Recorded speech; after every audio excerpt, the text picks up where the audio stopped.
नमस्कार। सोचा है कभी कि जमीन के नीचे दबी एक मामूली सी चट्टान हमारे घरों में लगे बिजली के तार या फिर स्टील के बर्तन में आखिर कैसे बदल जाती है। तो आज हम इसी कमाल के सफर को समझने वाले हैं, कुछ स्टूडेंट नोट्स को एक आसान और दिलचस्प विश्लेषण में बदलकर। हमारा पूरा फोकस बस इसी एक सवाल पर रहेगा, एक चट्टान से लेकर हमारे घर के तार तक एक धातु का सफर आखिर होता कैसा है। तो चलिए शुरू करते हैं ये सफर। तो ये रहा आज का रोड मैप।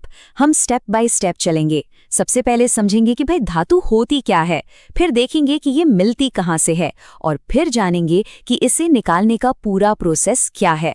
तो चलिए शुरू करते हैं पहले सेक्शन से।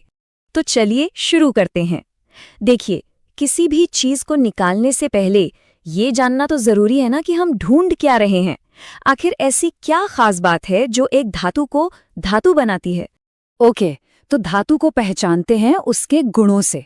मतलब ये इलेक्ट्रॉन बड़ी आसानी से दे देते हैं, चमकदार होते हैं, और हाँ, गर्मी और बिजली के तो बहुत ही बढ़िया कंडक्टर होते हैं। वैसे कंडक्टिविटी की बात करें ना, तो सिल्वर सबसे बेस्ट है, उसके बाद कॉपर। लेकिन एक मजेदार फैक्ट है यहाँ पर, अगर वजन के हिसाब से देखें तो एल्यूमिनियम कॉपर से डबल बेहतर कंडक्टर है। सोचिए, तभी तो जो बड़ी बड़ी हाई टेंशन लाइनें होती है ना, उनमें एल्यूमिनियम ही इस्तेमाल होता है। अच्छा, केमिकली भी इनका व्यवहार काफी दिलचस्प है।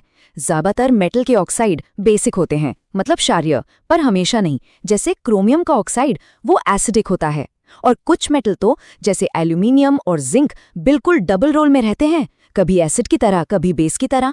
और हाँ, एक और चीज, लिथियम सबसे हल्की मेटल है और ऑस्मियम सबसे भारी। कमाल है ना। ठीक है, तो अब हमें मेटल्स के गुण पता चल गए हैं, लेकिन सवाल अब भी वही है, आखिर नेचर में ये मिलती कहाँ है? क्या ये बस ऐसे ही शुद्ध रूप में मिल जाती हैं? चलिए देखते हैं। तो अगर हम जमीन की ऊपरी परत यानी अर्थ्स क्रस्ट को खोदें तो पता है सबसे ज्यादा क्या मिलेगा? एल्यूमिनियम, करीब 60%। उसके ठीक बाद नंबर आता है लोहे का, और फिर कैल्शियम का। चलिए अब एक बहुत जरूरी चीज समझते हैं, मिनरल और ओर में क्या फर्क है। देखिए, इसको ऐसे समझिए, जमीन से मेटल का जो भी कंपाउंड मिलता है वो मिनरल है, लेकिन हर मिनरल से मेटल निकालना फायदेमंद नहीं होता। तो जिस मिनरल से मेटल निकालना आसान भी हो और सस्ता भी, बस उसे ही हम ओर कहते हैं। सीधी सी बात है, सारे ओर मिनरल होते हैं, पर सारे मिनरल ओर नहीं होते। तो अब हम आ गए हैं इस पूरे सफर के सबसे जरूरी हिस्से पर, वो पूरा प्रोसेस जिससे हम एक चट्टान से शुद्ध चमकती हुई धातु हासिल करते हैं। ये फ्लो चार्ट पूरी कहानी बता रहा है। देखिए, सबसे पहला स्टेप है अयस्क में से मिट्टी पत्थर जैसी गंदगी हटाना। इसे कहते हैं अयस्क का सांद्रण।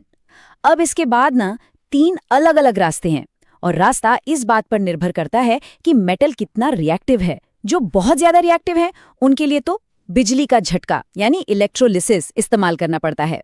जो मीडियम रिएक्टिव हैं उनको कार्बन के साथ गर्म करके उनसे ऑक्सीजन छीन ली जाती है, और जो सबसे कम रिएक्टिव हैं वो तो बेचारे इतने शांत हैं कि बस थोड़ा सा गर्म करने पर ही शुद्ध हो जाते हैं।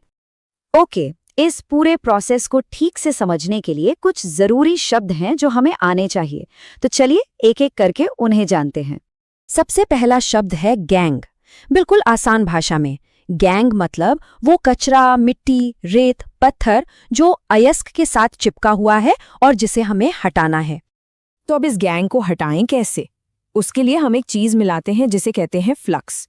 समझ लीजिए, ये एक तरह का क्लीनिंग एजेंट है, और जब ये फ्लक्स उस गैंग से मिलता है तो एक नया हल्का सा पिघला हुआ पदार्थ बनता है। बस इसी को कहते हैं स्लैग। और चूंकि ये हल्का होता है, ये पिघली हुई मेटल के ऊपर तैरने लगता है और इसे आसानी से अलग कर लिया जाता है। ओके, अब आते हैं 3 बहुत ही जरूरी हीटिंग प्रोसेस पर। पहला है निस्तापन। इसमें हम अयस्क को बिना हवा के जोर से गर्म करते हैं। क्यों? ताकि उसमें से पानी और कार्बन डाइऑक्साइड भाप बनकर उड़ जाएं। फिर आता है भर्जन। इसमें हम अयस्क को हवा की मौजूदगी में गर्म करते हैं ताकि वो ऑक्साइड में बदल जाए। और आखिर में है प्रगलन। ये फाइनल स्टेप है जहां हम अयस्क में कोक और फ्लक्स मिलाकर उसे पिघलाते हैं, और हमें मिल जाती है अपनी शुद्ध धातु। अभी हमने फ्लो चार्ट में देखा था ना कि धातु की क्रियाशीलता तय करती है कि उसे कैसे निकाला जाएगा। तो चलिए अब इसी क्रियाशीलता को थोड़ा और गहराई से समझते हैं। आखिर ये होती क्या है और इसका हमारी डेली लाइफ पर, जैसे जंग लगने पर क्या असर पड़ता है? ये जो श्रेणी देख रहे हैं ना, यही धातु विज्ञान की चाबी है। पोटेशियम जैसे मेटल्स जो इस लिस्ट में सबसे ऊपर हैं, वो सबसे ज्यादा रिएक्टिव हैं, सबसे जिद्दी। इन्हें इनके कंपाउंड से अलग करना बहुत मुश्किल काम है। और वहीं नीचे देखिए, सोना सबसे शांत, सबसे कम रिएक्टिव। तभी तो ये नेचर में अक्सर शुद्ध रूप में मिल जाता है।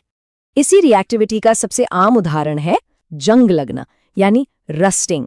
और हाँ, जंग लगने के लिए 2 चीजें जरूरी हैं, ऑक्सीजन और पानी की नमी, दोनों।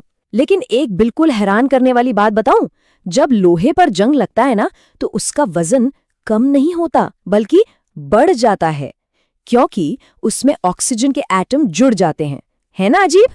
तो इस दुश्मन यानी जंग से बचें कैसे? कई तरीके हैं। सबसे आसान, पेंट कर दो या तेल लगा दो। इससे लोहा हवा और पानी के संपर्क में नहीं आएगा।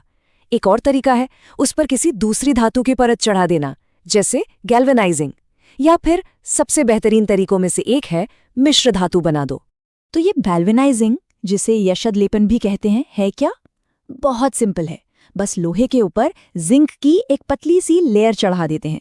अब होता ये है कि जिंक लोहे से ज्यादा रिएक्टिव है, तो वो खुद कुर्बान हो जाता है, खुद पर जंग लगने देता है, लेकिन लोहे को बचा लेता है। और चलिए अब आखिर में एक क्विक राउंड करते हैं कुछ जरूरी अयस्कों और धातुओं से जुड़े मजेदार फैक्ट्स का।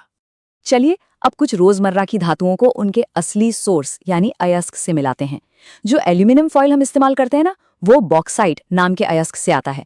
और पता है, जो नमक हम खाते हैं वही सोडियम का अयस्क है। इसी लिस्ट में आगे बढ़ें तो देखिए, जो लोहा स्टील बनाने के काम आता है वो मिलता है हीमाटाइट से। और थर्मोमीटर में जो पारा चमकता है ना, वो निकलता है सिनेबार नाम के अयस्क से। ये टेबल एकदम हैंडी रेफरेंस गाइड है। और अब कुछ हैरान कर देने वाले फैक्ट्स। सोने को धातुओं का राजा क्यों कहते हैं? क्योंकि वो इतना शांत है, किसी से रिएक्ट ही नहीं करता। फिर है टंगस्टन, जिसका मेल्टिंग पॉइंट है लगभग 3500 डिग्री सेल्सियस। सोचिए, तभी तो पुराने बल्ब का फिलामेंट इसी से बनता था। और दूसरी तरफ है सोडियम, इतना ज्यादा रिएक्टिव कि हवा में रखते ही आग पकड़ ले, इसलिए उसे बेचारे को हमेशा केरोसिन तेल में डुबो कर रखते हैं। तो अगली बार जब भी कोई धातु की चीज हाथ में आए, चाहे वो एक चम्मच हो या एक सिक्का, तो एक पल के लिए जरूर सोचिएगा, वो सिर्फ एक चीज नहीं है, बल्कि एक चट्टान से शुरू हुई एक लंबी, एक कमाल की यात्रा का नतीजा है। सच में, है ना अद्भुत?